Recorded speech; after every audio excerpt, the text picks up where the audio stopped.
ओम नमः सिद्धेभ्य।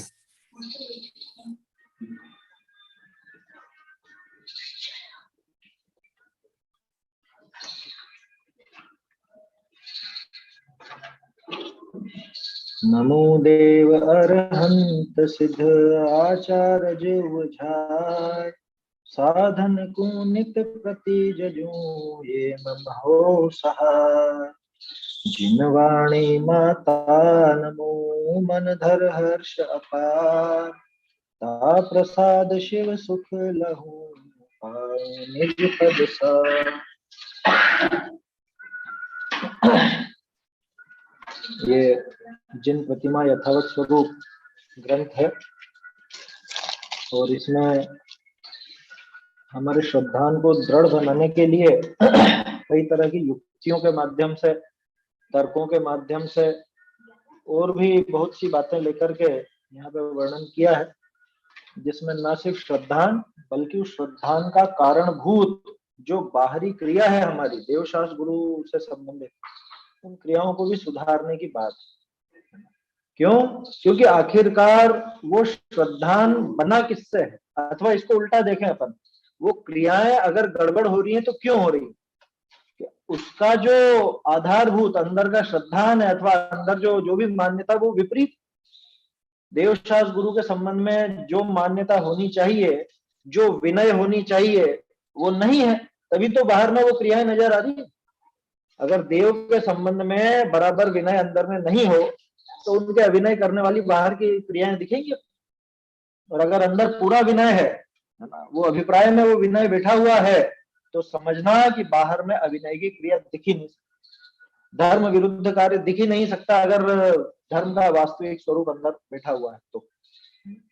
इसलिए उस क्रिया का श्रद्धान से सीधा सीधा संबंध है, ऐसा समझना चाहिए। ऐसा नहीं समझना कभी कि अरे बाहर की क्रिया से क्या होता है, वो तो हो जाती है कैसी भी, श्रद्धान तो अलग चीज है, अलग नहीं है। भले वो गुण आपको अलग अलग दिखते हो, बाहर की क्रिया तो खैर शरीर की, और वो जो भाव है वो चारित्र गुण के विकारी परिणाम हो, लेकिन यहाँ श्रद्धान में अगर विपरीतता है तो निश्चित रूप से श्रद्धान की विपरीतता उस क्रिया की विपरीतता में कारण बन जाती है। ऐसा विचार करें, श्रद्धान विपरीत है तो बाहरी वो क्रिया भी विपरीत होगी, दिखाई देगी विपरीत। भाई अंदर अभिनय पड़ा है तो मतलब अंदर पूरा अभिनय नहीं है, तभी तो बाहर में अभिनय की क्रिया दिखेगी। जिसमें देवादिक का विनय खंडित हो, देवादिक का विनय घटे, ऐसी क्रिया कब दिख सकती है? जब अंदर में विनय में कमी। अगर अंदर पूरा विनय है तो बाहर में अभिनय जैसी क्रिया कैसे? ऐसी बात है। तो कुछ बातें अपन कर रहे थे, यहाँ पे जो पैराग्राफ आया था प्रश्न का कि भाई आपने जो कहा कि ये क्रिया नहीं करना, ये क्रिया मिथ्या दर्शन की है, वो सब तो हमने जानी, ऐसा प्रश्न किया था ना सामने वाले। तो कल बहुत बढ़िया प्रकरण था, परिग्रहधारी को गुरु मानकर भोजन जिमावना तथा उनका आदर सत्कार शुश्रूषा नमस्कार आदि करना, न्यात जात का झगड़ा फाटा जिन मंदिर में पंचायतियां का करना, जदवा तदवा बोलना, यहां तक बात हुई थी अपनी। ये सारे काम मिथ्यात्व के सूचक हैं, ये सारे के सारे कार्य आपको मिथ्या दर्शन की तरफ आगे बढ़ाने वाले हैं, ऐसा समझना। इनका सीधा सीधा संबंध नजर नहीं आता मिथ्यात्व से, लेकिन गहराई में जाकर के देखें तो अंदर में विपरीतता है, तो ये क्रियाएं बाहर है। कल अच्छे तर्क लिए थे, वो जो प्रश्न भी बीच में करे थे ना कि साहब ऐसा समझ के खिला दे, में ऐसा समझ के कर ले, में ऐसा समझ के, बढ़िया है, प्रश्न उठने चाहिए क्योंकि उसी से खुलासा होता है। तो मन में जो भी समझ लो अगर कचास हो वो निकल जाती है प्रश्नोत्तर से। तो ये बात हुई थी कल। इसके आगे का थोड़ा सा देखते हैं, अभी प्रश्न बाकी है क्या? चलिए इसी में पढ़ते हैं, थोड़ी रीडिंग लगाते हैं अपन हस्तलिखित में से।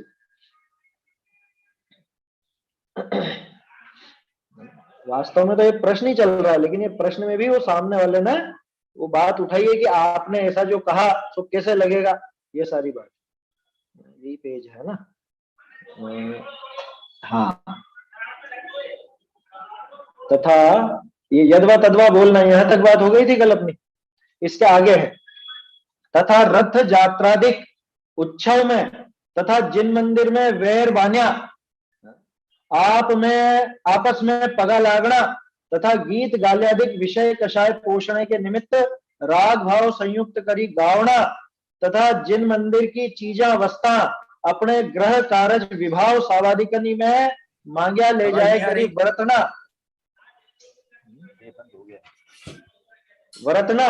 तथा जिन मंदिर की चीजा वस्ता अपने ग्रह कारज विभाव सावादिकनी में मांग्या ले जाए करी वरतना तथा जिन मंदिर में गादी तकिया बिछावना व लगाए करी बैठना इत्यादि क्रिया करने में मिथ्यात्व बताया, सो तो हमने भी माना। यहीं तक देखते हैं अभी, क्योंकि अपने को इन बातों पर चर्चा करनी है। किसका माइक चालू है? किसी का देख लीजिएगा। देखिए क्या कह रहे हैं यहाँ, रथ यात्रा उत्सव आदि में, उत्सव का अर्थ कोई भी समारोह हो, कोई भी धार्मिक कार्यक्रम रखा गया हो, मान लो विधान हो, पूजन हो, शिविर हो, पंच कल्याणक हो, और भी जो भी लगा लेना, शिविर वगैरह सारी चीजें लगा लेना, उन सब में जिन मंदिर में वेर बान्या मतलब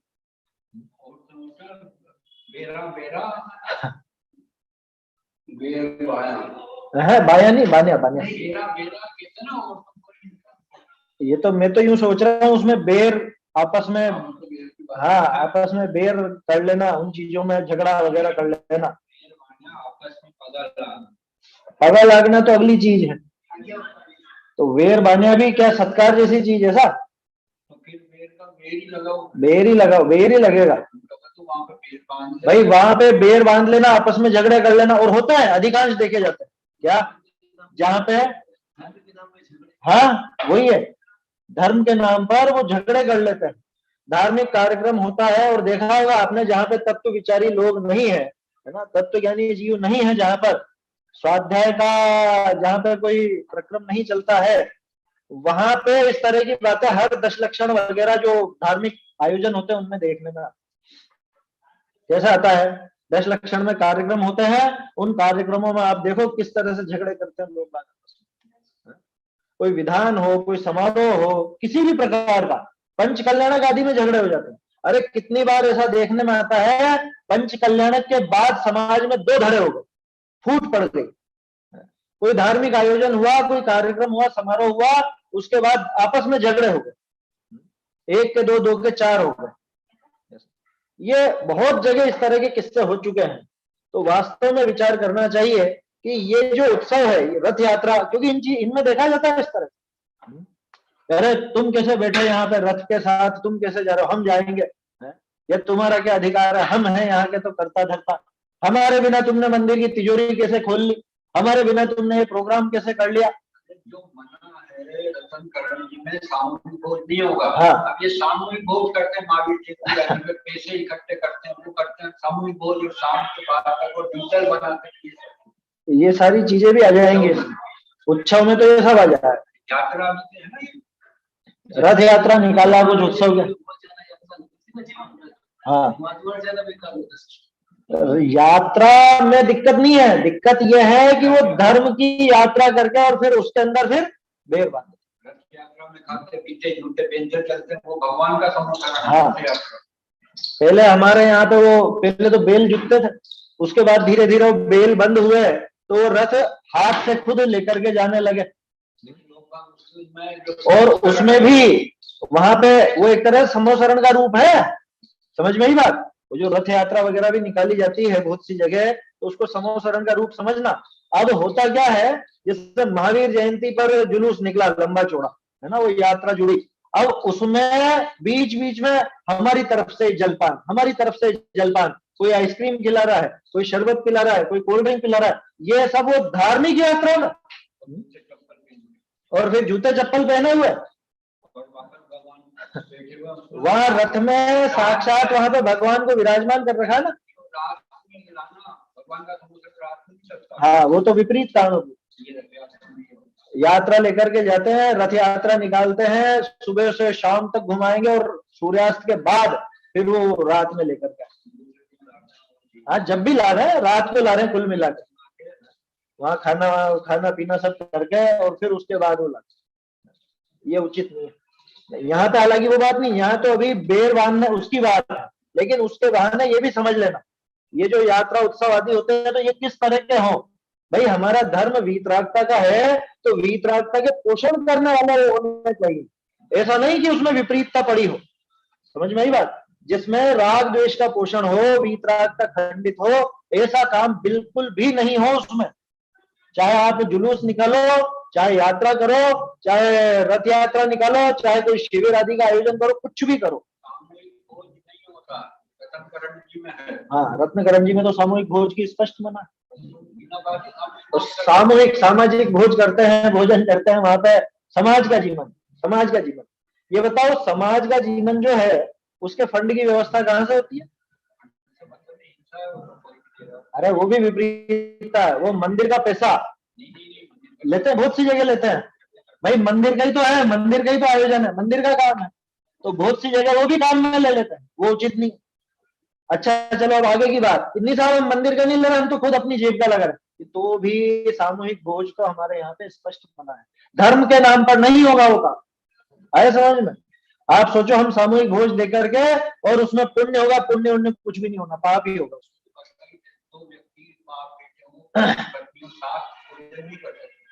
साथ भोजन का तो खैर वो तो एक थाली का है, यहाँ कह रहे हैं कि हम तो अलग अलग बिठाएंगे तब, कि अलग अलग भी नहीं चलेगा। ये सामूहिक भोज, ये धार्मिक क्रिया नहीं है, इसको समझिए, आया समझ में?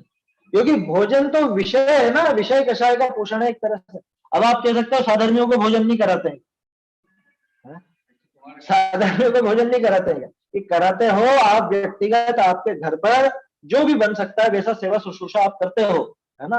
वो इतने बड़े स्तर पर नहीं होता, क्योंकि ये पक्का मानना कि बड़े स्तर पर जो भोजन आदि का आयोजन होता है उनमें शोध का काम हो ही नहीं सकता, ये पक्का मानना। भले आप लिख दो बाहर बोर्ड लगा दो शोध का भोजनालय, नहीं होगा, इतने बड़े स्तर पर शोध हो ही नहीं सकता। कैसे होगा? प्रैक्टिकली संभव नहीं है, आया समझ में? आप खुद वहां पर नहीं देख सकते उसको, नहीं उसको वहां पे ध्यान रख सकते हो, तो इतने लोगों को कैसे आप लगाओगे काम पे? जिनको लगाओगे वो सब कोई धर्म में समझने वाले नहीं है, और आप सब भी लग जाओगे तो भी वो गप्पड़ सप्पड़ के काम।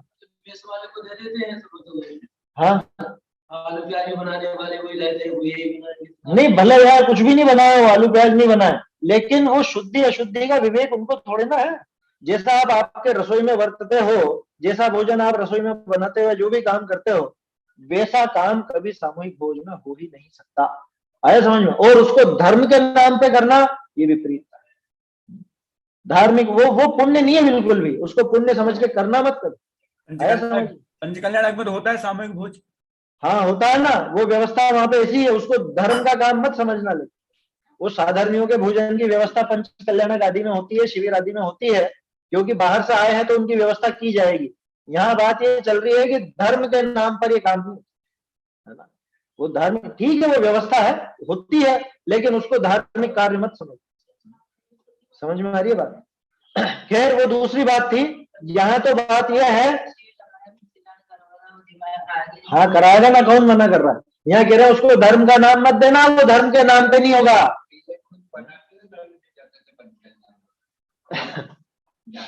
वो तो गई, अब व्यवस्था ही खत्म हो गई। वो क्या पहले जो होता था 40-50 साल पहले, वो खुद ही बस वो रहने का स्थान देते थे, बाकी खुद का भोजन खुद ही बनाओ, सब करो खुद, वो सब व्यवस्थाएं तो खत्म हो चुकी है ना?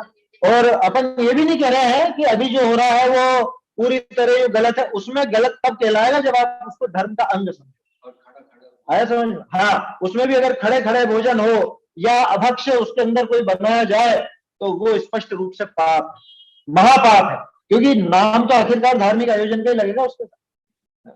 मटर पनीर बना लिया, दूध डालो, समझ में ही बात? कुछ ऐसी मिठाइयां बना ली जिसमें अभक्ष्य, जो अभक्ष्य हो जाती है 2 दिन पहले की बनी हुई हो, वो अब बिल्कुल नहीं चलेगी। समझ में आ रही है बात? खैर डेयरी का अगर, हाँ डेयरी का दूध तो काम में लेने लायक नहीं है ना, वो धार्मिक आयोजनों में नहीं चलता, नहीं चल सकता, वो चलता है तो उचित नहीं, बिल्कुल भी उचित, उसका पक्ष नहीं लिया जाना चाहिए, ऐसा है। देखो यहाँ तो खैर बात दूसरी थी, यहाँ वो धर्म कार्य में क्या क्या गड़बड़ करना, अपन ने उसके साथ में वो सारी बातें भी ले ली भोजन के आयोजन की, क्योंकि जरूरी है वो भी, नहीं तो कब बात हो, चरणानियों की बात कब चले। रथ यात्रादिक उत्सव में तथा जिन मंदिर में वेर बांधना, ये आपस में बेर बांधना, बेर का कार्य करना, है ना, आपस में पगा लागना, ये कल परसों भी अपनी बात हुई थी, आपस में एक दूसरे का सम्मान, पैर छूना, जय जिनेन्द्र करना एक दूसरे को, ये मंदिर में नहीं होता। साक्षात जहां पे श्री जी विराजमान है, जिनेन्द्र देव विराजमान है, उनके सामने किसी दूसरे का अभिवादन नहीं होता, है ना, न पैर छूने का काम होगा, न गले लगने का काम होगा, ऐसा काम नहीं होता मंदिर में भगवान के सामने। आपस में पगा लागना तथा गीत गाल्यादिक विषय कषाय पोषण, गीत गाली का कार्यक्रम रखा जाता था पहले, शादी ब्याह में भी रखते थे, और दूसरे कार्यक्रमों में पहले रखते होंगे, जब भी तो लिखा, ये 150 साल पहले इस तरह के कार्यक्रम मंदिरों में करते होंगे लोग, घरों पर अथवा दूसरी जगह व्यवस्था नहीं होगी तो कर लेते होंगे, और अभी भी बहुत सी जगह कर लेते हैं। गीत धार्मिक अलग होता है, ये गीत गाली ये सामाजिक जो कार्यक्रम है उसी की बात है, समझ, उसको गीत गाली थोड़ा कहा जाता। मंदिर में जो धार्मिक भजन बोलते हैं उनको थोड़ा गीत गाली कहा जाता है। गीत गाली तो ये लौकिक ही होती है, जो शादी ब्याह में होता है ना, पहले होते थे, अभी भी क्या पता बहुत सी जगह होते हैं। क्या ससुराल में गाली प्रिय लगती है, ऐसा लिखा था डोडामल जी ने, उदाहरण तो दिया है, पहले होता था और अभी भी बहुत सी जगह चलता है। क्या, हाँ, गाली का बुलावा होता था, वहां आकर के उसको भला बुरा कहते थे, आया समझ में।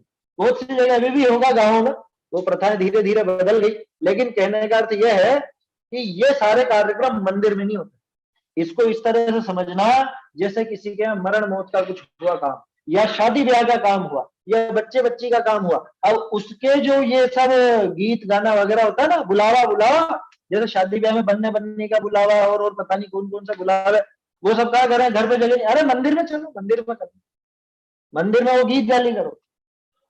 इससे एक और चीज ध्यान आई, पहले देखा है हमने, वो शादी के बाद वो वर वधू को खेल खिलाए जाते हैं, वो मंदिर में ले जाके खिला देते हैं मूर्ख लोग। क्या, हाँ, वो वहां पे जो भी है, उनके जो भी कार्यक्रम है सब शादी के बाद के, वो वहां पे दूल्हे दुल्हन को वहां पे जाके खेल खिलाएंगे, हैं, वो आटे का दूध का क्या क्या होता है वो सारे, क्या दूधा बाटी वगैरह क्या बोलते हैं उनको, बोलो, वह करो तुमको जो करना। हाँ, ये मूर्खता है, और मूर्खता के अलावा महापाप है भाई। ये वीतरागता के पोषण का स्थान था, इसको राग द्वेष के पोषण का स्थान मत बनाओ।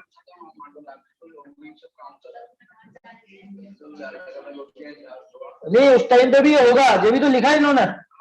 हाँ, गीत गाल्यादिक विषय कषाय पोषणे के निमित्त राग भाव संयुक्त करी गावना। लो, विषय कषाय पोषण के लिए राग भाव से सहित होकर के ऐसे गीत गाना।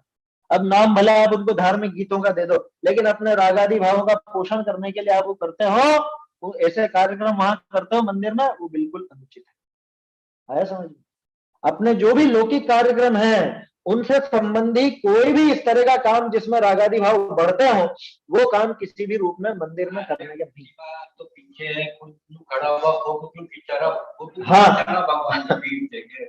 फोटो खिंचा रहे मंदिर में, सही है।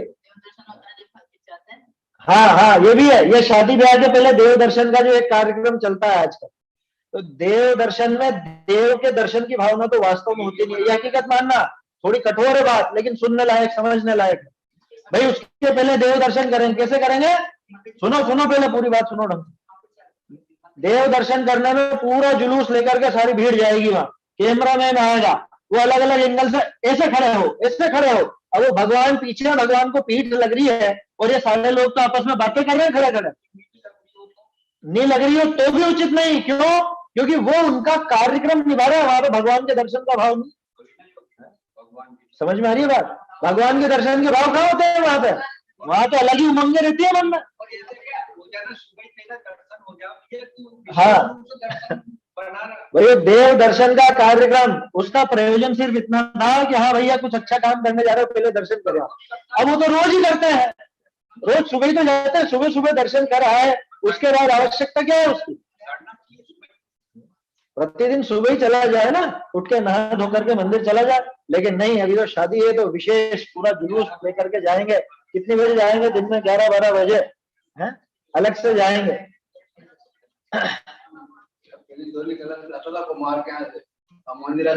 हाँ, बहुत सी जगह आगे आने वाला है, अभी अब आएगा अभी। तो ये विचार करने लायक बातें हैं, है ना। और इसके लिए बहुत कड़क हृदय चाहिए, है समझ में, क्योंकि ये पद्धतियां बदलती नहीं है लोगों की। हाँ बिल्कुल ऐसा ही है, बिल्कुल वैसा ही समझना, सही कहा आपने, है ना। जैसे अन्य मतियों में वो माता पूजन का बुलावा होता है, उसी तरह से देव दर्शन का बुलावा चल पड़ा है ना। बहुत सौ को बात हजम नहीं हो रही होगी, विपरीत लग रही होगी, आया समझ में। क्योंकि शादी ब्याह के पहले तो अरे साहब दर्शन करने नहीं जाएंगे, अरे दर्शन सुबह नहीं करके आएगा तू, सुबह दर्शन करके आ गया, ये कैसा दर्शन है? ये दर्शन नहीं है, प्रदर्शन ज्यादा, आया समझ में। यह दर्शन का भाव का है, वहां पे बताओ, वहां पे भगवान की वीतरागता को, उनमें उनके जो गुण, उनका विचार करता है वो? कुछ नहीं करता, वो फोटोग्राफर से फोटो खिंचाने, बस इतना मात्र कार्यक्रम होता है। ये उचित नहीं, इन पर रोक लगनी चाहिए, और ये हमारे हाथ में है, समझ में आई बात। जिनकी नहीं हुई हो अभी वो विचार कर सकते हैं, जिनके घरों में होनी हो वो विचार कर सकते हैं, कुछ बदलाव ला सकते हैं, लाना चाहे तो क्या, थोड़ा विचार करना चाहिए भैया। रात में बंदोरी और निकासी के बाद भी वो मंदिर जाते हैं, वो बहुत गलत है वो काम, बिल्कुल गलत काम है। रात को बिंदोरी निकासी के बाद मंदिर जाते हैं बहुत सी लोग, वहां कितने जीवों का घात करते हुए तो चल रहे हैं, ठीक है। उसके बाद मंदिर में भी पूरा का पूरा मंदिर घूम देंगे वो लोग, वहां जाकर के वो विनय नहीं होती, बिल्कुल विनय नहीं होती। आप मन से विचार कीजिए, ये जो परंपराएं हैं ये वास्तव में गड़बड़ कहाँ हो रही है कि यहाँ पे देवशास्त्र गुरु की विनय घट रही है, इसलिए ये दुख है इस बात, समझ में आई बात। बाकी तो आपको जो करना है राग रंग का काम, वो तो सारा का सारा पाप का ही कार्य है। उस पाप में आपने धार्मिक स्थल को भी घुसा लिया, ये गजब की बात। हाँ, अन्य क्षेत्र कृतम पापम धर्म क्षेत्र विनश्चित। अब दूसरी जगह करा हुआ पाप धोने तो आप यहाँ आए हो, और यहीं आकर के अगर विपरीतता करोगे, सच्चे देवशास्त्र गुरु के सामने विपरीतता करोगे, तो फिर उस पाप को कैसे नष्ट करोगे? वो पाप वज्र लेप हो जाएगा, आया समझ। धर्म क्षेत्र कृतम पापम वज्र लेपो भविष्य, ऐसा होता। इसलिए ये विनय अविनय का ध्यान रखना चाहिए। बहुत सी जगह अब आपके मन में खटक रहा होगा, अरे ये तो सामाजिक परिपाटियां हैं, इनको कैसे बदले इनको। इसीलिए मैंने कहा बहुत कठोर हृदय चाहिए इसके लिए। कठोर नहीं, वास्तव में तो कोमल, वास्तव में तो कोमल। क्यों कि जिनवाणी की बात उतरे, ये बात अंदर में समझ में आए, इतनी कोमलता चाहिए। बाहर में कठोर दिखेगा वो प्रवृत्ति बदलने के लिए बाहर में कठोर नजर आएगा, लेकिन अंदर से वास्तव में बहुत कोमल है, तभी जाकर के बात उतरी है। देखो, जो पाप का कार्य है उसको पाप स्वीकार करना ही पड़ेगा। वो भले धर्म के नाम पर चल रहा हो, लेकिन वो गलत है तो उसको बदलना पड़ेगा, बदलना चाहिए, आया समझ में। ये हमको विचार करना चाहिए। देखो क्या कह रहे हैं आगे, मंदिर में पगा लागना, इस संबंध में बात हो ही थी अपनी, जय जिनेन्द्र वगैरह, या कोई भी किसी का सम्मान या किसी का, ये मंदिर में नहीं होता, भगवान के सामने ये क्रियाएं नहीं होती। अलग से आपको जहां जो करना है वो करो, क्या रास्ते चलते कोई मिल गया आप जय जिनेन्द्र कर लो, पैर छू लो, गले लग लो, जो करना है करो, लेकिन देव शास्त्र गुरु के सामने किसी और की विनय नहीं की जाती, है ना। जय जिनेन्द्र बोलने में जिनेन्द्र की जय नहीं है, बल्कि वो दूसरे का अभिवादन, वो नमस्कार जैसा। हाँ, गुरु के सामने भी नहीं, गुरु भी तो लोक उत्तम है ना, लोक में उत्तम है। मंदिर में कोई आया सुन रहा है तो उनकी भी नहीं करेंगे, भगवान के सामने तो गुरु की भी नहीं होगी, समझ में ही बात। जहां देव है, देखो देव सबसे ऊंचे, देव के सामने तो गुरु की भी नहीं होती, और देव हो, शास्त्र हो या गुरु हो, उनके सामने बाकी किसी लौकिक की भी नहीं, ऐसा विचार है। जैसे मंदिरों में ध्यारोहण होता है तो जब बैठते हैं तो भोग देगी तो बैठते हैं। हाँ सही है ना, तो नहीं तो वो उसका कहना ठीक है, वहां भगवान की प्रतिमा के सामने स्वाध्याय सभा नहीं लगती है कभी भी। वो पर्दा लगाने की जो प्रवृत्ति चली है वो इसीलिए चली कि भगवान के सामने जिनवाणी को भी नमस्कार नहीं किया जाता, है ना। ये सब चर्चा ग्रंथों में है, ये बातें हैं, सब 200-300 साल पहले भी लिखी गई है। ये बिना समझने की बात है भाई, भगवान सबसे ऊंचे, तो भगवान के सामने स्वाध्याय होती भी नहीं है कायदे से। जहां भगवान दिखते हो वहां बैठ करके कोई दूसरा नहीं बोल सकता है, ये कायदा है। तो तीनों की पूजा हाँ हाँ, तो तीनों की पूजा करिए ना, वो परोक्ष विनय है, परोक्ष विनय है ना वो, तो परोक्ष में तो आप करते ही, उसमें क्या समस्या। पुरस्कार वितरण वगैरह होता है, साक्षात क्या कह रहे हैं, पुरस्कार वितरण वगैरह होता है, माल्यार्पण। पुरस्कार वितरण भगवान के सामने नहीं होगा, माल्यार्पण भगवान के सामने नहीं होगा, है ना, शोल उड़ाना भगवान के सामने नहीं होगा, नहीं होगा, जिनवाणी के सामने भी नहीं होगा। अगर सभा लगती है तो पहले जिनवाणी विराजमान की जाएगी, उसके बाद जो काम करना है आपको वो करो। गुरु के सामने भी नहीं होगा सर? नहीं, नहीं होगा, बिल्कुल नहीं होगा भाई, सीधी सी बात है, इतना विचार करो, ये लोक में उत्तम है ना, तो जो लोक में उत्तम जिनको आपने कहा है, साक्षात भगवान को, साक्षात गुरु को, उनके सामने दूसरे को उत्तम कैसे कहो, उनके सामने दूसरों की विनय कैसे करो। इसलिए देव शास्त्र गुरु के सामने किसी और की विनय नहीं की जाती। ये आपस में पग लगना की जो बात है ना, ये पग लगना तो एक बात है सिर्फ छोटी सी, इसके बहाने सारी वो विनय वगैरह की बात ले ले। दूसरे की विनय नहीं होगी, दूसरे का सम्मान नहीं होगा, दूसरे को पुरस्कार वितरण नहीं होगा, आपस में अभिवादन नहीं होगा, एक दूसरे के पैर छूना आदि ये काम नहीं होगा। और ये सिर्फ यहाँ नहीं लिखा रहा है, मैं आपको फिर कह रहा हूँ, पुराने जो चर्चा ग्रंथ है वो पढ़िए, कभी मौका लगेगा तो बीच बीच में वो लिया करेंगे कोई एकाध चर्चा ऐसी। केवल उनकी विनय करके अपने आत्मा में जाने के हाँ, इसीलिए सही है। प्रतिमाओं का प्रयोजन क्या था, पहले चर्चा की ना अपन ने कितनी बार, प्रतिमा का प्रयोजन वो सम्यक दर्शन था, प्रतिमा को देख करके अपना स्वरूप ख्याल में आवे, है ना, भगवान का स्वरूप देखे और उनको देख करके अपने स्वरूप का ख्याल करे, इतना मात्र था ना। अब उनके सामने दूसरा काम कैसे, प्रत्यक्ष परोक्ष है, प्रत्यक्ष में आ जाएंगे। हाँ, तो नहीं होगा ना, केतरों में नहीं होगा, भगवान के सामने नहीं दी जाएगी उनको ढो। उसमें क्या सोचने की बात है, ये कही तो है अभी, देव के सामने गुरु को भी नहीं किया जाएगा, इतना है। और मेरे मन की बात नहीं कह रहा हूं, पढ़ लेना चर्चा ग्रंथ। साक्षात देव तो नहीं, अरे बता तो दिया, साक्षात क्या नहीं है, फिर क्या करते हो उनका, साक्षात नहीं है तो क्या है उनका, जब आपने प्रतिष्ठा करी तो फिर करो, कुछ भी करो, साक्षात तो है ही नहीं।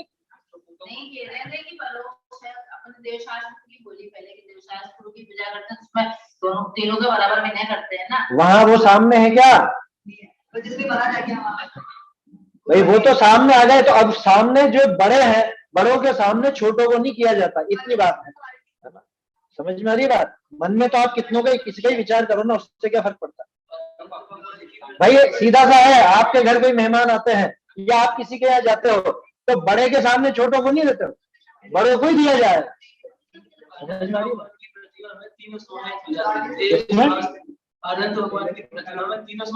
हाँ हाँ, नहीं आवश्यकता नहीं, इनका कहना भाई सामने कोई गुरु आ जाए तब क्या करो, नहीं होगी उनके सामने, देव के सामने गुरु की नहीं है ना, परमेष्टि में, लेकिन आखिरकार अंतर है कि नहीं है, वो देव है, वो साक्षात वीतरागी है, ये वीतरागी होने वाले हैं, इतना अंतर है कि नहीं, वैसी बात है, उसमें कोई बहुत दाव पेच नहीं है, बिल्कुल सीधी सी बात है। जो सबसे ऊंचे हैं उनके सामने दूसरों की विनय नहीं की जाती, आपने उनको तीन लोक में उत्तम कहा है तो उस हिसाब से स्वीकार करो। हाँ सही बात है, प्रधानमंत्री के सामने मुख्यमंत्रियों की विनय नहीं होती, वैसी की वैसी बात है। चलिए, तो थे ना देव भी, तो पहले थे ना, अभी क्या है, अभी साक्षात कौन सा पद है उनका, पहले तो ऐसा वो कुछ भी थे, पहले तो बहुत पाप भी किए, तो क्या पापियों की विनय करने लग जाओगे उनके साथ, पहले तो बहुत कुछ गलत काम भी हुए होंगे जीवन में, बहुत से अपन ने देखे ना, बहुत से उसी भाव से मोक्ष गए और उसी भाव में पहले बहुत पापी थे, तो क्या उस बहाने क्या पापियों की विनय करने लगे, ये विचार करना है। हाँ, तो दोनों एक ही है, वो अनंत और सिद्ध दोनों देव कहलाते हैं, देव शास्त्र गुरु तीन नाम लिए ना, जैसे आचार्य उपाध्याय साधु, तीनों को साधु में शामिल करते हैं, है ना, अरहंत और सिद्ध दोनों को देव में शामिल करते हैं, देव ऊंचे हैं गुरु से, ऐसा समझ, तो उतनी बात समझ के करना चाहिए काम। देखो, आपस में पगा लागना तथा गीत गाल्याधिक विषय कषाय पोषने के निमित्त राग भाव संयुक्त करी गावना, अब देखो आगे, है ना, यहाँ तक तो बात हो गई। अब खास बात आ रही है जिसपे 2-3 दिन पहले चर्चा भी हुई थी। तथा जिन मंदिर की चीजा वस्ता अपने ग्रह कार्य विभाव सावादिकनी में मांग्या ले जाए करीब वरतना, ये भी विपरीत था। क्या कहा? जिन मंदिर की चीजा, चीजा मतलब चीजें, वस्तुएं अपने ग्रह कार्य, कौन से ग्रह कार्य? विभाव, विभाव माने विवाह, है ना, विवाह नहीं वो बिगड़ा हुआ शब्द है विवाह। विभाव सावादिक, सावे तो बोलते ही शादी ब्याह के कार्यक्रम को सावा, तो विभाव सावादिक ने में मांग्या ले जाए करी वर्तन। अभी थोड़े दिन पहले चर्चा हुई थी ना, जब ये प्रश्न रूप में नहीं था, तब ऐसा भी कह रहे थे उस बहाने पैसे आ जाते हैं, किराया आ जाता है। यह कह रहे साफ साफ मना है। वो वस्तुएं, जिन मंदिर की जो वस्तुएं हैं, वो अपने ग्रह के कार्य में, अपने जरूरत पड़ी वो सामान उठा करके ले गए और हम उसके बदले में वहां पे पैसे रख देंगे, तो कल से तो तुम कुछ भी ले जाओगे, जिन प्रतिमाएं ले जाओ उठा करके, पैसे रख देना उसके बदले है। क्या करोगे? मंदिर के कलश वगैरह उतार करके ले जाना। अरे इतनी गलत चल रही है कि वो प्रतिमा भी बहुत से ले जाते हैं, बहुत से वो यंत्र जी ले जाते हैं। हाँ, यंत्र ले जाते हैं। क्या शास्त्र ले आए पढ़ने के लिए? कहीं नहीं, नहीं, शास्त्र पढ़ने के लिए लाए, वो विषय कषाय के लिए नहीं लाया आप। शास्त्र की बात अलग है, और शास्त्र भी अगर वहां ऐसी व्यवस्था कोई संभालता है तो उसको बता करके लेके जाओ, है ना। कोई दूसरा पढ़ रहा है तो नहीं लेके जाना, क्योंकि आप अकेले नहीं हो मंदिर में आने वाले। अगर कोई दूसरा भी, एक ही शास्त्र और उसी शास्त्र को कोई दूसरा भी पढ़ता है तो मंदिर घर नहीं ले जाएगा, है ना। और शास्त्र जो ले जाने की बात है उसको इस तरह से नहीं देखना। क्यों? क्योंकि वो कोई विषय कषाय के पोषण के लिए नहीं लेके गए। बाकी जो भी सामग्री है, जो भी बर्तन भांडे है या और कोई सामग्री है, वो अपने विषय कषाय के पोषण के लिए ले जाते हैं लोग। बर्तन बिछाने का, हाँ, फर्श ले जाते हैं, माइक सिस्टम ले जाते हैं, और चीजें, बर्तन भांडे वो ले जाते हैं। पैसा ब्याज में चलता है। एक सेकंड, क्या कह रहे हैं? पैसा चलता है मंदिर का, पैसा ब्याज पे चलता है। वो तो व्यवस्था करने के लिए आपने पैसा बाजार में लगा, लेकिन वो उचित नहीं है ना, वो उचित नहीं है। आप क्या मतलब अधिकारी कैसे बन गए आप, मंदिर का पैसा बाजार में लगा? भाई अगर वो मंदिर भगवान का है तो वो सारा पैसा भी भगवान। बात समझ में आ रही है? भगवान की तो जा रहा प्याज। हाँ, जा रहा। डूबेगा जब कौन भुगतेगा? डूबेगा जब क्या लगाने वाला देगा उसको? मान लो वो पैसा खा करके भाग गया तो कौन देगा? वो जो व्यवस्था कर रहे हैं, जो ट्रस्टी है, वो देंगे क्या मंदिर में पैसा? कह रहे हो तो डूब गया, डूबे खाते मान दो, है? समझ में आई बात? इसलिए वो उचित नहीं है भाई। सीधा सा है इसमें तो। गांधी जी का वो जो है ना आत्मकथा, वो पढ़नी चाहिए। क्या? पैसा इकट्ठा करना ही नहीं, उन्होंने धर्म के लिए नहीं लिखा, उन्होंने तो ट्रस्ट के संबंध में लिखा था। ट्रस्ट के संबंध में उन्होंने लिखा था। पहले सुनो पूरी बात। वहां पे उन्होंने क्या लिखा गांधी जी ने, वो बताता हूं, कि ट्रस्ट में पैसा होना ही नहीं चाहिए। ये गांधी जी की आत्मकथा में है, सत्य के साथ मेरे प्रयोग करके है, यही नाम है ना, है? गांधी जी की आत्मकथा हमने पढ़ी थी हमारे जब नेट की परीक्षा देते थे, तो उसमें ऐसा लिखा कि ट्रस्ट में पैसा होना ही नहीं चाहिए। कि फिर साहब ट्रस्ट का काम कैसे चले? कि आप जो भी ट्रस्ट से संबंधी लोग हैं उनको आप पर भरोसा है, तभी तो ट्रस्ट बना है। ट्रस्ट का नाम ट्रस्ट ही इसलिए है कि ये भरोसेदार है ना, नाम ही ट्रस्ट है उसका। ट्रस्ट माने भरोसा। तो भरोसेदारों को ट्रस्टी बनाया जाता है, और लोगों को आप पे भरोसा है तो आप लोगों में आवाज लगाइए कि ये काम करना है, इस कार्य के लिए आवश्यकता है, तत्काल पैसा इकट्ठा होगा, काम करो और छुट्टी। बस, इकट्ठा होना ही नहीं। ये उन्होंने लिखा है गांधी जी ने, मेरे मन की बात नहीं कह रहा हूं। अब जो मंदिर की व्यवस्था के बारे में बात, बोली के संबंध में भी अपन ने पहले ये बात कर ली, और वैसे ही यहां समझना, क्या रुपए पैसे बढ़ाएंगे, मंदिर के बढ़ाएंगे, और बढ़ा करके क्या करोगे? आप कोषाध्यक्ष की लड़ाई लड़ोगे, हैं? चाबी हमको संभालो, हम संभालेंगे, क्योंकि उसमें एक अहम बढ़ता है ना, हमने संभाल रखा करोड़ों की संपत्ति मंदिर की। तुम होते कौन हम भगवान की वस्तुओं को संभालने के अधिकारी?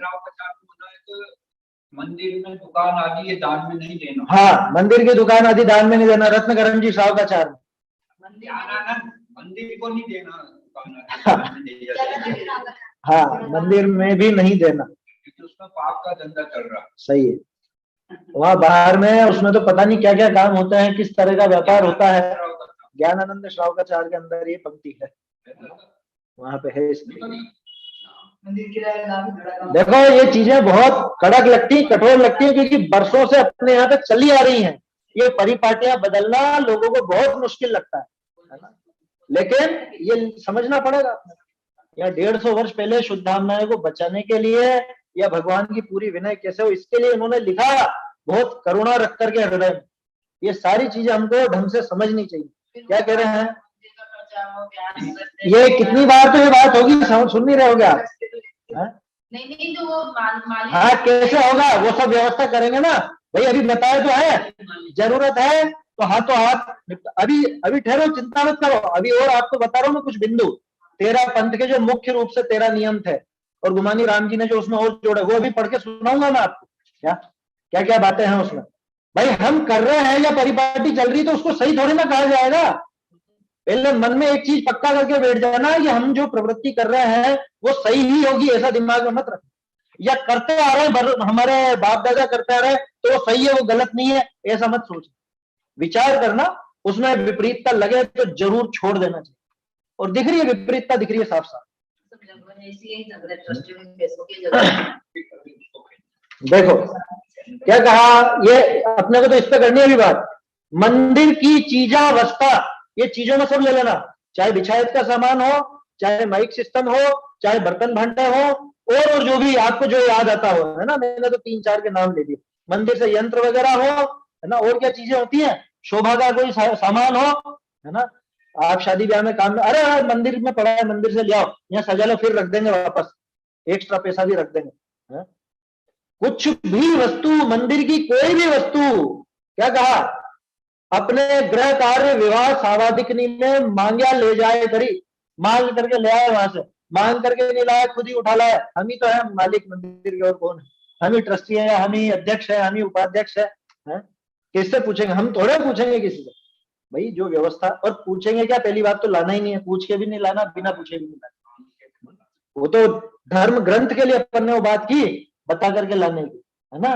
क्योंकि कोई दूसरा उसको पढ़ता हो, कोई दूसरा उसको अभ्यास कर रहा हो, तो बोल करके या बता करके लेकर के आना। और अकेला ग्रंथ तो लाना ही नहीं, कभी नहीं लाना।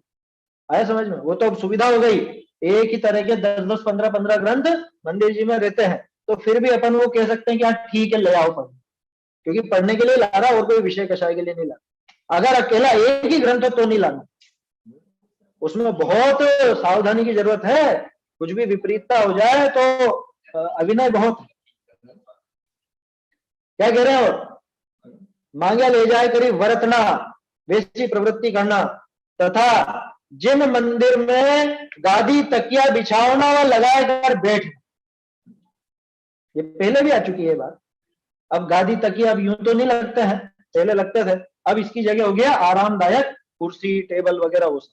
ध्यान रखिए, पहले भी अपन ने चर्चा की 2-3 दिन पहले भी, आपकी कमर में वास्तव में तकलीफ हो, आपके घुटनों में वास्तव में तकलीफ हो, नीचे बैठने को डॉक्टर ने मना किया हो, तो आप कुर्सी टेबल का प्रयोग करें, अन्यथा नहीं।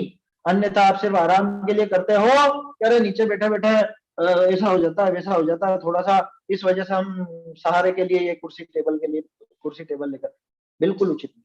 ये गादी तकिया आज के जमाने के कुर्सी टेबल समझ। नीचे वाली भी बात की थी अपन ने, नीचे खाली जगह होती है तो वहां पे गादी तकिया लगा के आराम से ठप्पे से बैठते हैं, गप्पे लड़ाते हैं।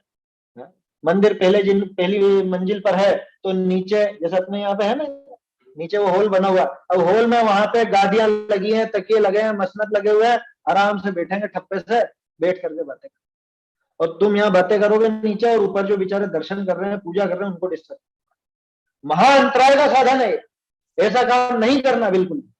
क्या ये एक भी मेरे जेब की बात नहीं है, ये 150 साल पहले की बात है, तो अभी किसी को देख करके लिखी हुई ऐसी बात नहीं है।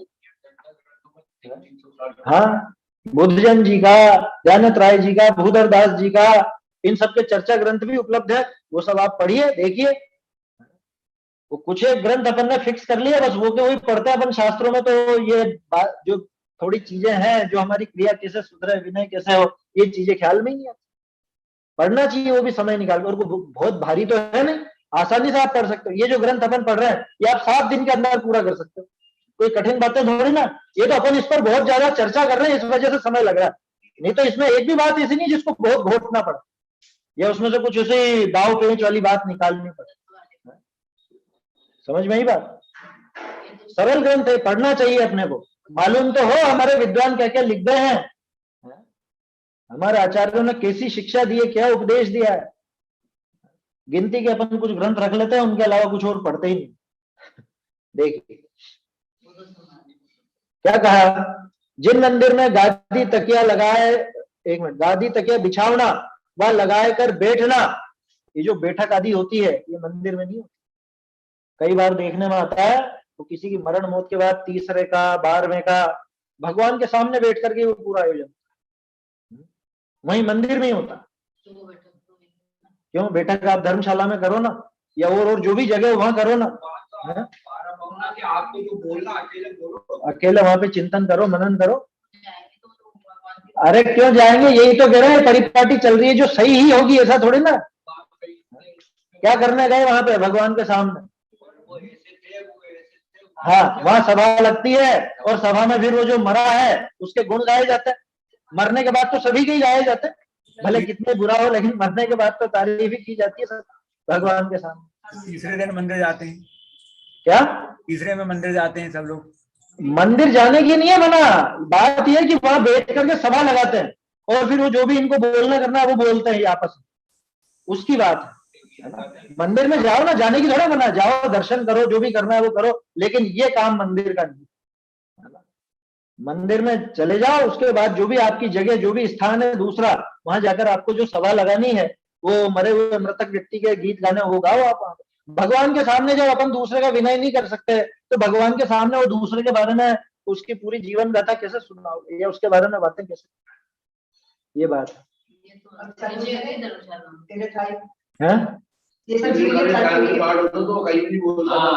शांति पाठ बोल लो आप, शांति पाठ बोल करके, लेकिन बाकी जो कार्यक्रम होता है उसकी बात कर रहे था।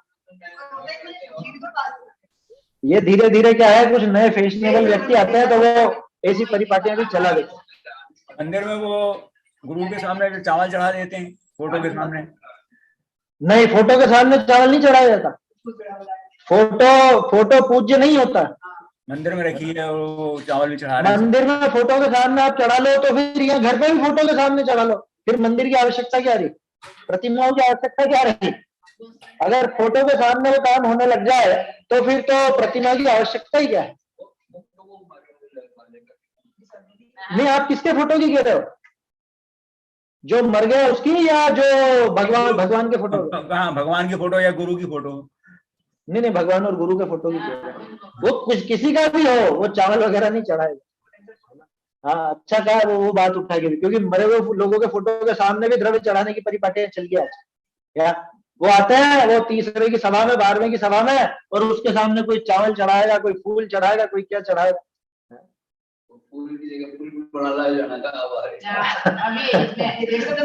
अरे ठीक है, वो उसको ज्यादा मत खींचो उस बात। देखो क्या कह रहे हैं, जो आज दिख रहे हैं ना चलते हुए, जो भी आपको सुनते हुए ऐसा लग रहा है कि अरे ये तो इस क्रिया की मना कर रहे हैं, ये सब क्रियाएं भी 50-100 साल पहले नई चली थी। आया समझ में? जो क्रियाएं जिनके लिए आपको ऐसा लग रहा है कि अरे इसकी क्यों मना कर रहे हैं, इसकी क्यों मना कर रहे हैं, ये सब भी अभी 50-100 साल की चली हुई है। कोई अनादिकालीन एक भी क्रिया परिपाटी नहीं है इनमें से। समझ में आ रही है बात? कोई नई पद्धति चलाने के लिए अपन ये बातें कर रहे हैं, ऐसा नहीं है। बल्कि ये जो बीच में गड़बड़ चल पड़ी और जिसको मान्यता मिल गई समाज की, 50-100 साल से चलने लग गई, वो गलत प्रवृत्ति आगे नहीं बढ़े, इसलिए इनका ये प्रयास रहा ये ग्रंथ लिखा। हाँ, मिथ्यात्व पुष्ट होता है जिन क्रियाओं से, वो क्रियाएं आगे नहीं बढ़े। देखो तो भी कहाँ समझ में आ रही है?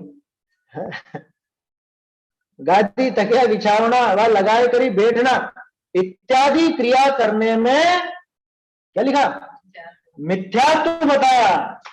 कि इनका क्या लेना देना मिथ्यात्व से?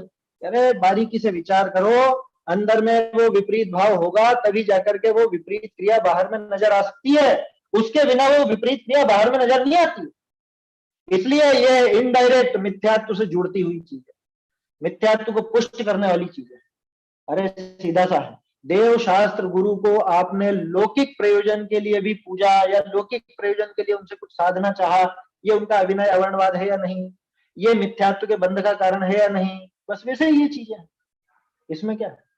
अभी नई पद्धतियों जल्दी वहां जाके उनके भगवान के पास में राखियां बांध देना। हाँ, या उनके ये भी चीजें हैं।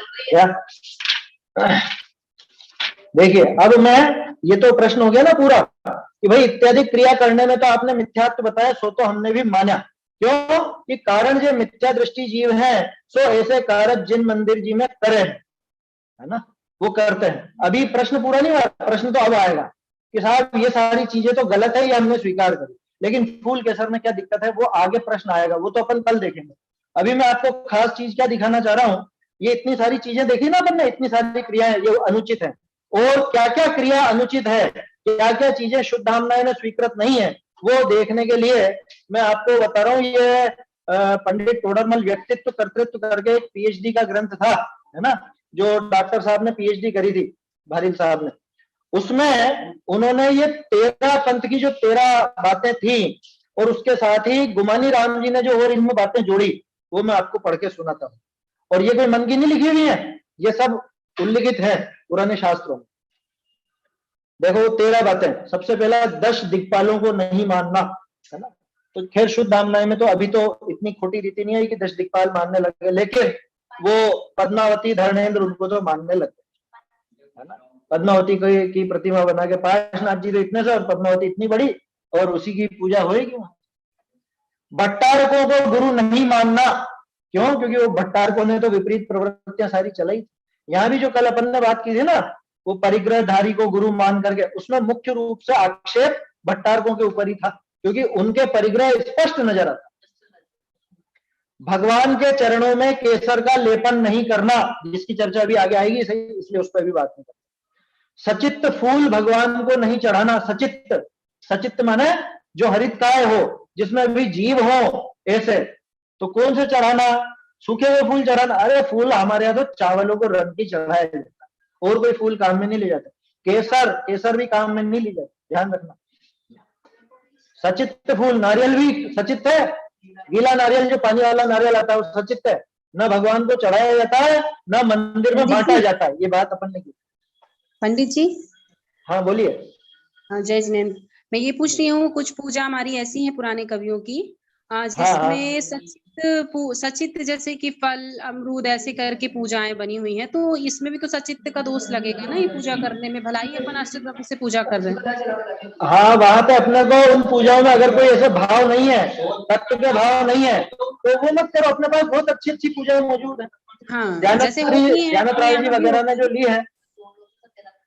हाँ बोलिए, आप बोलिए। अपने यहाँ होती है, जैसे कि इधर मुमुक्षु मंडल मंदिर में भी होती हैं ये पूजाएं, तो उस समय भाव तो वो अपने नहीं रहते, लेकिन कभी ना कभी मन में तो आ ही जाता है कि इलायची चढ़ा रहे हैं या अपन ये चढ़ा रहे हैं। अगर आपके, हाँ, अगर वैसे भाव उन नामों से, वो जो पुष्प वगैरह के या फल वगैरह के नाम लिए पूजाओं में, उनसे अगर अपने भाव बिगड़ते हैं तो मत करो। बहुत है, बहुत सारी पूजा है। ज्ञानत राय जी वगैरह की पुरानी भी देखोगे ना, नहीं छोड़ दो, पुरानी भी देखोगे तो भी उनमें बहुत सी पूजाएं बिल्कुल सही हैं, उनमें कोई दिक्कत नहीं है।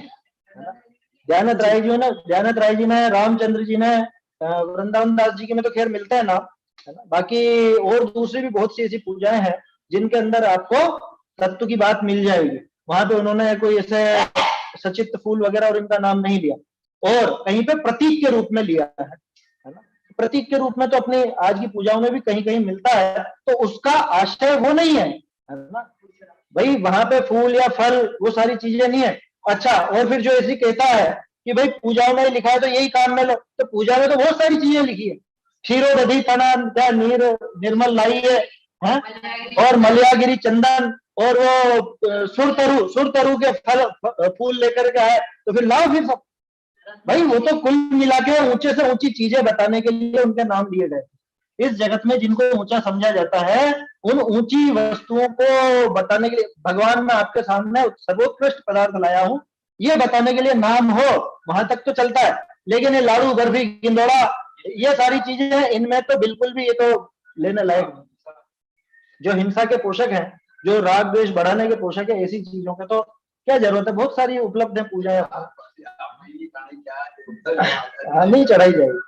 सचित्त फूल भगवान को नहीं चढ़ाना। देखो फूल के आश्रय सारी चीजें ले लेना, फल वगैरह कोई भी सचित्त वस्तु नहीं चढ़ाई जाएगी। दीपक से पूजा नहीं करना, क्या मतलब, आरती नहीं होती। अब जो ये 13 पंथ धामनाएं की बातें हैं, और ऐसी विपरीतता आ पड़ी है कि तेरापंथी मंदिर में भी दिए जलने लगे, अखंड ज्योत जलने लगी। यहाँ स्पष्ट लिखा दीपक से पूजा नहीं कर, कह रहे पूजा की मना करिए। अरे तो दीपक जलाने की कहाँ करिए, वहां पर आसिका नहीं लेना। आसिका समझता है वो ठोना होता है ना, ठोना क्या बोलते हैं, अलग अलग जगह अलग अलग नाम है, ठोना आसिका, उस पर लग के और फिर यूं आसिका लेते हैं और उनसे ही करते हैं। वहां पे आए हैं भगवान और उन्हीं को आप क्या जो आए देवगण, मना करिए, आसिका की मना है। तेरापंथ मानना है ना, आसिका की साफ मना है। सुनो अभी समय हो रहा है, समय हो रहा है अभी। फूल माल नहीं करना है ना, ये पूजा विधान आदि के बाद ये फूल माला होती थी और जिसी की बोली लगाई जाती थी उसकी मना है। और तेरापंथ में आए तो साहब हम फूल की नहीं करेंगे, हम लोग की कर लेंगे। लोग फूल नहीं, अरे कुल मिला के माल करना और माला बेचना, नीलामी करना, बोली लगाना ये उचित नहीं। भगवान का अभिषेक नहीं करना लोग, ये तेरापंथ धामनाय में लिखा हुआ। मूल पंक्तियां पढ़ के बताओ, वो पुरानी हिंदी की मैंने बोली नहीं आपसे। जिन नावण ना करे रात्रि पूजा परिहर ही, जिन नावण ना करे, नावण माने वो अभिषेक है ना, धान बोलते हैं अभिषेक। रात में पूजा नहीं करना, इसके संबंध में पहले भी बात करी है तुमने, इन्होंने भी लिखा था, चित्तर जी ने भी। रात्रि में पूजा नहीं करना माने रात में इस तरह का आयोजन करना ही नहीं। शासन देवी को नहीं पूजना। अब बोलो कहां से पद्मावती आ जाएगी, शासन देवी तो है। रांधा अन्न भगवान को नहीं चढ़ाना, ये लाडू आ गया, निर्वाण लाडू वगैरह में जो रांधा हुआ अन्न चढ़ाया गया, या वो जो पूजा में लाड़ी, वो लाडू बर्फी गिंदोड़ा, ये जो नाम है सब रांधा हुआ अन्न के नाम है ना, मिष्टान्न जिसको बोलते हो आप। हरे फलों को नहीं चढ़ाना, हरे फल और वो सचित्र फूल, ये दोनों को अलग अलग कर दे। उधर फूल लिया था, यहाँ फल ले लो भाई। हरे माने जो हरित काय हो, वो हरित काय भगवान को नहीं चढ़ाई जाती किसी भी तरह से। बैठकर पूजन नहीं करना, लो क्या कहा, भगवान के सामने बैठकर पूजा नहीं करना। ये तेरापंथ के 13 नियम है। ये आप अगर पढ़ना चाहो तो पंडित टोडरमल व्यक्तित्व कर्तृत्व में दे रखा है, ये पेज नंबर 26 पर।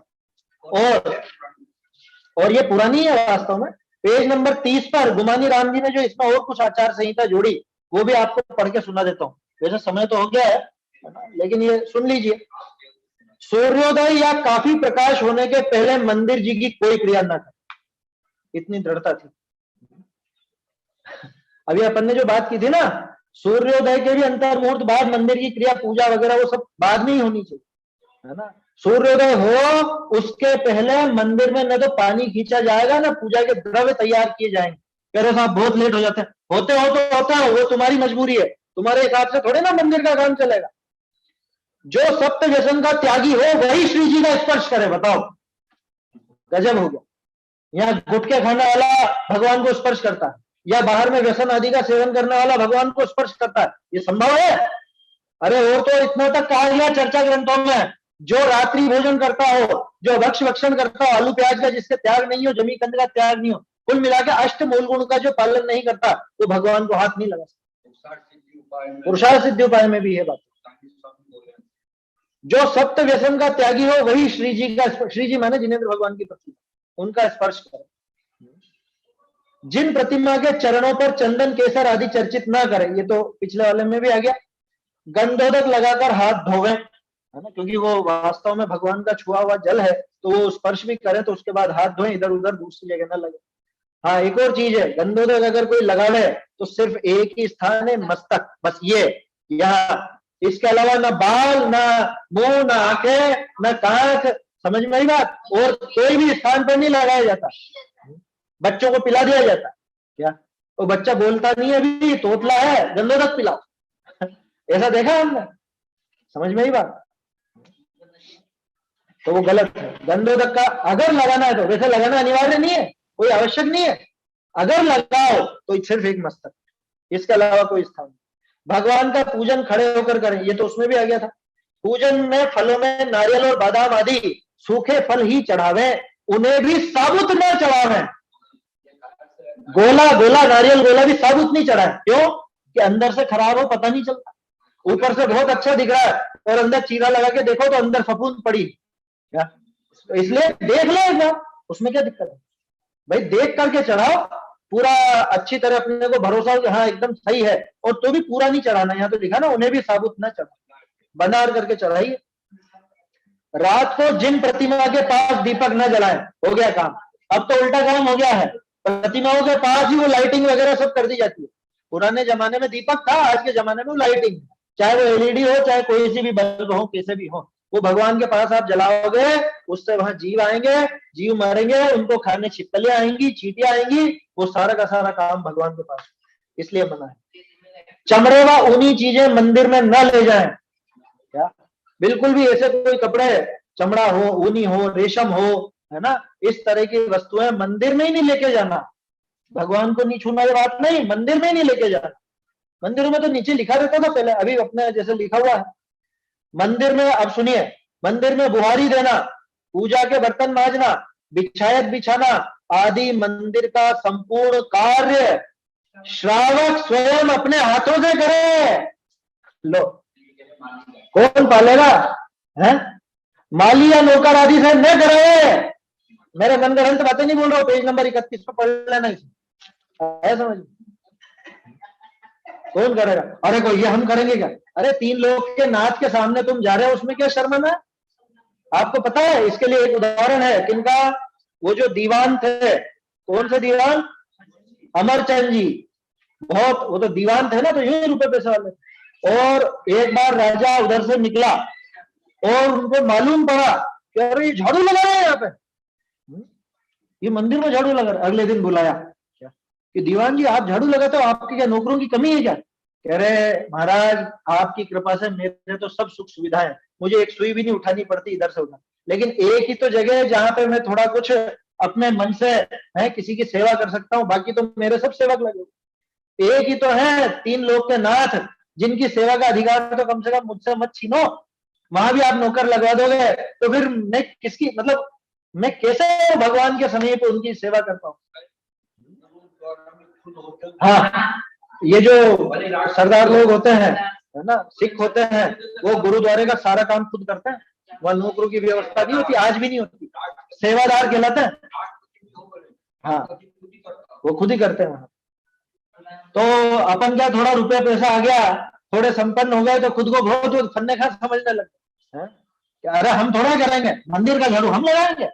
अरे भैया 3 लोग के नाथ का स्थान है ना, चक्रवर्ती होता है ना, वो भगवान के, वो उनके जो चरणों की धूल है, वो धूल को माथे पर रख करके वो बहुत प्रसन्न होता है ना। गुरु के चरणों की धूल, भगवान की तो दूर बात, गुरु के चरणों की धूल माथे पर रखता है, और वो जो उसका सेनापति या मंत्री देखा है, अरे ये साफ कर दो, अरे क्या करते हो, ये तो मेरा सौभाग्य है ना, ये जो माथे पर धूल लगी है ये तो मेरा सौभाग्य।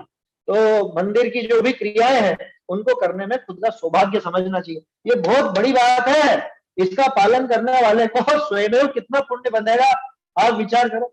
लेकिन प्रवृत्तियां बदल गई, ये 13 पंथ के नियम है, शुद्ध रामनाय के नियम है। और आखिरी वस्तु 10वां नियम इसका, मंदिर जी की वस्तु लौकिक काम में न लाना। लो, छितर जी ने भी लिखा है और ये गुमानी राम जी ने भी लिखा है। ये गुमानी राम जी ने 10 नियम और जोड़े थे उसमें, है ना, जोड़े क्या, 2-3 तो कॉमन ही थे, है ना। तो ये सारी चीजें हमको ख्याल में रखनी चाहिए, ये सारी विपरीत क्रिया है। और जैसा इनने लिखा ना, यहाँ पे प्रश्नकर्ता ने किया कि आप ये जो बातें कह रहे हो ये सब हमने मानी, ये सारी की सारी मिथ्यात्व की पोषक है, ये बात तो हमने समझ ली, इतनी बात तो उसने स्वीकार की थी। प्रश्न तो उसका अब चलेगा, क्या प्रश्न कि साहब ये फूल के सर आदि लगाने में मिथ्यात्व, ये चीजें, ये बातें कल देखेंगे अपन, है ना, अभी समय ज्यादा हो गया। आज ये दूसरे जो 13 पंथ के नियम है वो बताने थे इस वजह से। चलिए आगे देखेंगे। निज निधि निज में बताई यह अनंत उपकार है, इसके लिए जिन वाली माँ को वंदना शत बार, वंदना शत बार।